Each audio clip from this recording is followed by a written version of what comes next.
Salut tout le monde, c'est Nat. Aujourd'hui on se retrouve pour une nouvelle vidéo. Dans cette vidéo je vais simplement vous partager la stratégie que moi j'utilise maintenant en 2019 et la stratégie que je recommande d'utiliser aujourd'hui donc en dropshipping. Ça va être tout simplement basé sur du monoproduit, d'accord? Donc le monoproduit, je vous rappelle quand même ce que c'est pour les personnes qui ne le savent pas. En fait votre boutique va tourner autour d'un seul produit. Ça ne veut pas dire qu'il y aura un seul produit sur votre boutique, d'accord? Mais ça veut dire que vous allez mettre en avant un produit, d'accord? Après, il est possible d'avoir des variantes du produit, que ce soit en couleur, en taille, ou même des variantes en fonction du design du produit par exemple. Et vous allez pouvoir proposer également 2, 3 et 4 produits maximum complémentaires en plus, d'accord, que vous n'allez pas forcément mettre en avant directement sur votre site, mais des produits en fait que vous proposerez en fait une fois que la personne a acheté en upsell, d'accord. Vous allez créer en fait un système. Ça me fait penser, j'ai acheté récemment un sac à dos pour voyager, et typiquement c'est du monoproduit dans le sens où le site est vraiment basé autour d'un sac, donc il y a un vrai branding, ça je vais en parler juste après, autour du sac. Et puis à côté ils vont vous rajouter quelques accessoires, par exemple une sangle pour mettre au niveau du torse pour avoir un meilleur maintien.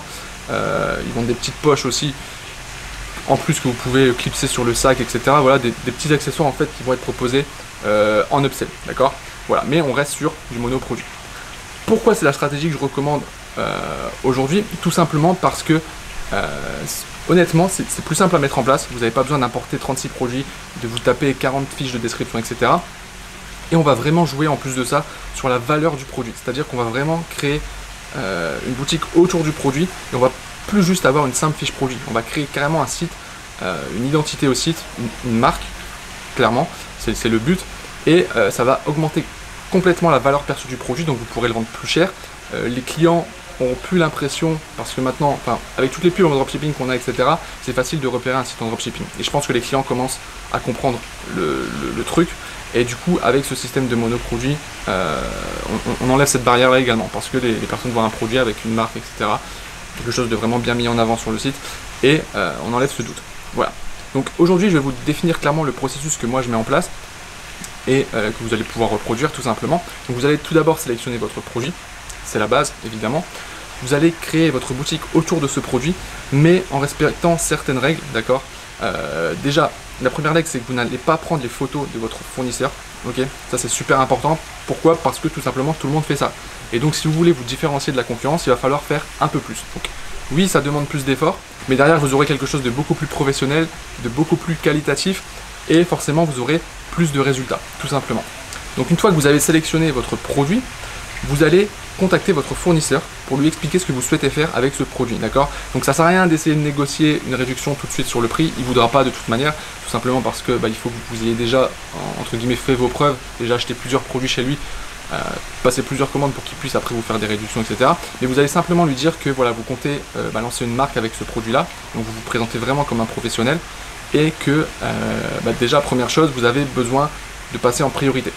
Parfois ça passe, vous faites ça dès le départ avec un fournisseur, vous lui dites voilà, par exemple il va expédier en 3 à 4 jours, vous lui dites voilà, moi j'ai envie que tu puisses m'expédier mon produit en 24 heures par exemple.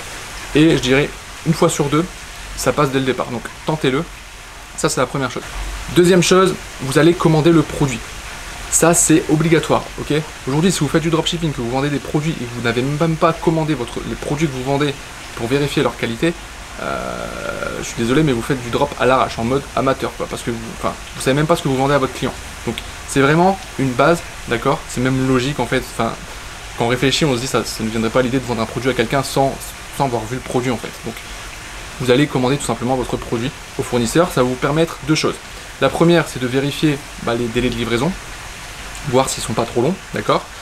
Deuxième chose, vous allez pouvoir vérifier la qualité du produit, d'accord, ça c'est super important, et de cette manière vous allez pouvoir valider le produit et valider si oui ou non vous souhaitez le mettre sur votre boutique.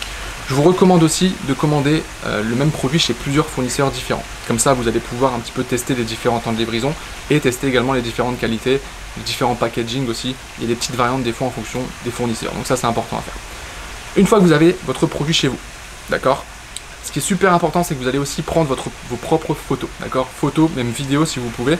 Alors je sais que tout le monde n'est pas expert en photographie, mais honnêtement aujourd'hui avec les smartphones qu'on a actuellement, c'est facile de prendre des belles photos.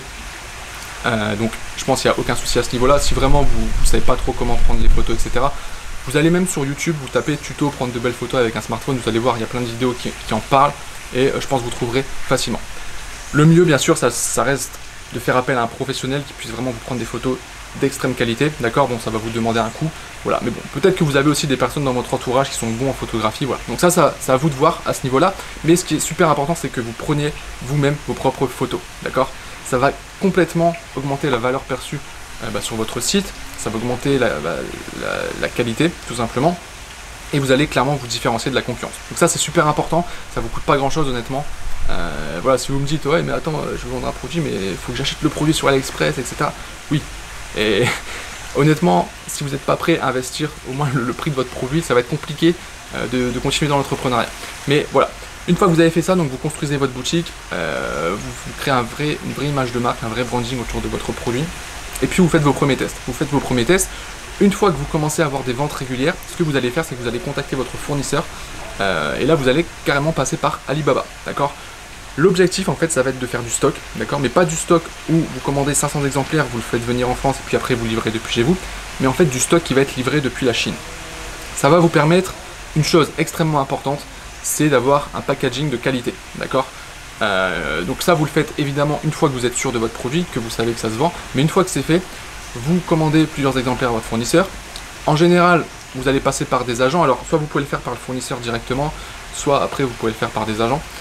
Qui va en fait s'occuper de votre stock là-bas en Chine, d'accord, si on reste dans le cadre AliExpress, Alibaba. Donc cette personne, l'agent ou le fournisseur va s'occuper de votre stock en Chine et il va toujours fonctionner sous un système de dropshipping. Donc c'est lui qui va encore une fois expédier au client, sauf que comme vous aurez commandé un stock, il va pouvoir vous créer un packaging personnalisé, même faire des modifications sur le produit si vous le souhaitez. Bien sûr, après tout ça, ça se négocie. Et là, vous passez à un niveau supérieur encore, d'accord. C'est super important parce que vous allez plus juste vendre un produit simple en dropshipping, vous allez vendre un produit avec votre logo sur le produit, un packaging vraiment de qualité. Vous pourrez même glisser des flyers avec des codes promo en plus dans les packaging, etc. Enfin, vous imaginez, quand le client reçoit ça, là clairement il se dit ok, j'ai affaire à une vraie marque professionnelle et tout de suite on rehausse la qualité, d'accord. C'est vraiment aujourd'hui ce que je vous invite à faire, évidemment. Et vous voyez, on y va étape par étape. On commande d'abord le produit, on prend ses propres photos, on essaie de faire vraiment quelque chose de propre, de pro, on valide le produit. Donc une fois qu'on a des ventes régulièrement, là on passe à l'étape supérieure où on appose son logo sur le produit, on crée le packaging, etc. On peut passer par un agent ou par le fournisseur et on reste quand même dans le modèle dropshipping. Voilà un petit peu moi la stratégie que j'utilise aujourd'hui. Alors après il y a encore plein d'autres stratégies. Est-ce que je fais plus de boutiques de niche, etc. Non, je continue à faire des boutiques de niche dans des thématiques bien précises avec d'autres stratégies plus basées sur du référencement Google par exemple, etc. Voilà, donc toutes les stratégies se valent clairement. Mais aujourd'hui vraiment, si vous commencez, si vous vous posez des questions sur est-ce que je fais du monoproduit, de la niche, un site généraliste, etc. Je pense que le monoproduit c'est vraiment super intéressant. Parce qu'en fait vous mettez le paquet sur un produit quoi. Prenez un produit et vous l'embellissez, vous créez vraiment une marque autour. Et rien que le fait de faire ça en fait, enfin je sais pas pour vous, mais je trouve ça super cool en fait à faire. Prendre le produit sur ses photos, etc. On a vraiment l'impression de construire une vraie marque. Ok, je sais pas si vous voyez un petit peu ce que je veux dire. Au lieu de juste prendre un produit, le prendre et le revendre, voilà, on crée quelque chose, on apporte une valeur supplémentaire au produit. Et ça, vraiment, c'est vraiment ce que je vous recommande de faire maintenant en 2019 pour le dropshipping. Peut-être en 2020, je sais pas, il y aura d'autres choses, on verra. Mais voilà, mais en tout cas, voilà, essayez vraiment d'axer vos produits, même si vous ne faites pas du monoproduit, vraiment sur quelque chose de qualitatif, un vrai branding. Voilà. J'espère que cette vidéo vous aura plu. Si vous avez des questions par rapport à tout ça, s'il y a des choses qui n'ont pas été claires, vous pouvez laisser bien sûr vos questions dans les commentaires, j'essaierai d'y répondre au maximum.